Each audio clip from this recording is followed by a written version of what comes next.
নমস্কার বন্ধুরা, আমার চ্যানেলে আপনাদের স্বাগত জানাই। আজকে আমি আপনাদের বানিয়ে দেখাবো চিংড়ি মাছের মালাইকারি।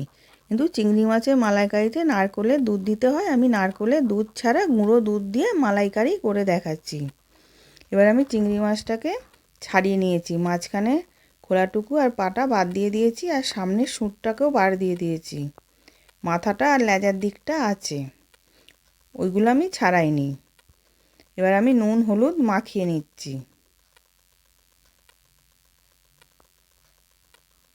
এবার নুন হলুদ মাখানো হয়ে গেছে। এবার আমি কড়াতে তেল গরম করতে দিয়েছিলাম। এবার মাছটা ভেজে নিচ্ছি।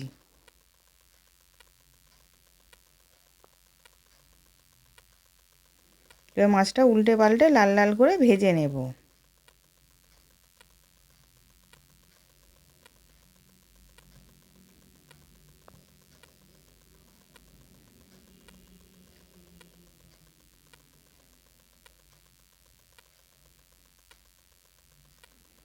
আবার একবার উল্টে দিলাম।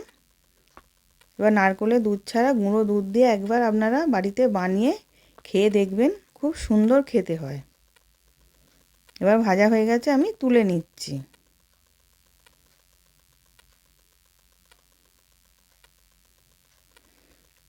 এবার ওই তেলের মধ্যেই ছোটো এলাচ আর দারচিনি ফোড়ন দিলাম। পেঁয়াজকে স্ট্যাপারে কুড়ে রেখেছিলাম, পেঁয়াজটাও দিয়ে দিলাম। দিয়ে ভালো করে পেঁয়াজটা ভেজে নেব।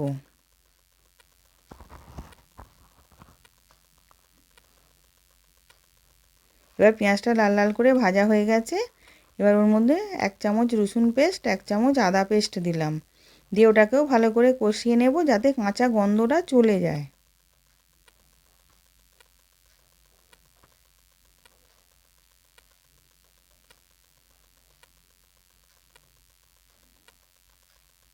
এবার ওটাও কষানো হয়ে গেছে। এবার ওর মধ্যে আমি টমেটো কুড়ে রেখেছিলাম, টমেটোটাকেও দিয়ে দিলাম।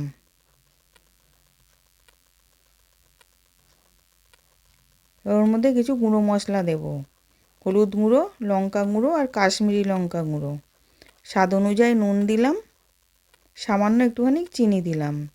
দিয়ে সব একসাথে কষিয়ে নেব তেল ছাড়া পর্যন্ত।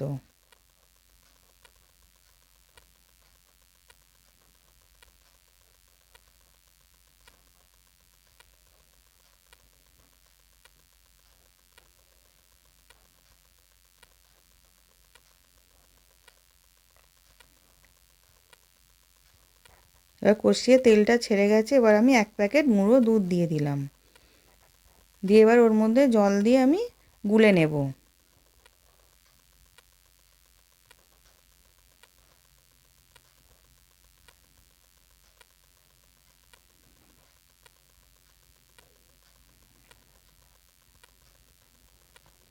এবার আমি আরেকটু জল দেব। এবার ঝোলটা ফুটে গেলে তখন আমি মাছটা দিয়ে দেব।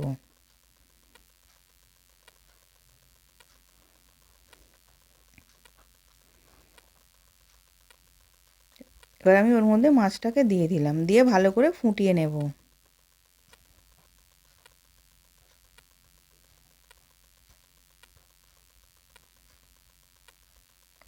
এবার নামাবার আগে আমি গরম মশলা গুঁড়ো দিলাম আর 1 চামচ ঘি দিলাম। দিয়ে ওটাকে ভালো করে মিশিয়ে নেব।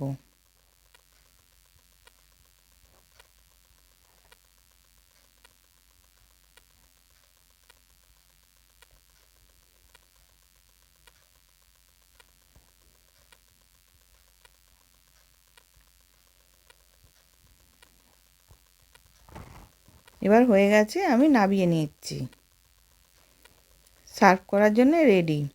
আশা করছি ভিডিওটা ভালো লেগেছে। আমি হাজির হব আর এক নতুন রেসিপির সাথে।